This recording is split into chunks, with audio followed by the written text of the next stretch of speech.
నంద్యాల జిల్లాలోని నల్లమల్ల అటవీ ప్రాంత సమీపంలో చిరుత కలకలం సృష్టించింది. నంద్యాల గిద్దలూరు ఘాట్ రోడ్లోని పచ్చర్ల గ్రామం వద్ద చిరుత సంచరిస్తున్నట్లుగా చెబుతున్నారు గ్రామస్తులు. రాత్రి నిద్రపోతున్న సమయంలో ఓ వ్యక్తిపై చిరుత దాడి చేసింది. ఈ దాడిలో తీవ్రంగా గాయపడిన వ్యక్తి మృతి చెందాడు. దాడి జరుగుతున్న సమయంలో గట్టిగా కేకలు వేయడంతో స్థానికులు కర్రలతో తరమడంతో చిరుత అక్కడి నుంచి పరారైంది.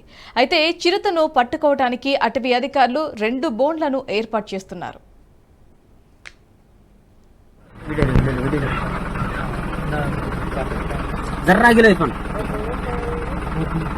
ఈ కోడంబరి ఇది పక్క ఉన్నాయి కోడంబరి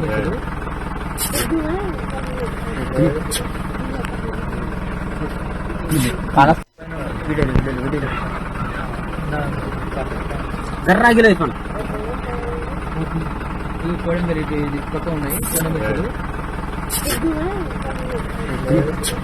ఈ వీడియో మీకు నచ్చినట్టయితే లైక్ చేయండి, 10 మందికి షేర్ చేయండి. అలాగే కామెంట్ల రూపంలో మీ అభిప్రాయాలను మాతో పంచుకోండి. Nationalist hub group of channels ను సబ్స్క్రైబ్ చేసుకుని తెలుగునాట జాతీయవాద జర్నలిజాన్ని ప్రోత్సహించండి. ఈ వీడియో కింద ఉన్న బెల్ ఐకాన్ పై క్లిక్ చేయడం మర్చిపోవద్దు.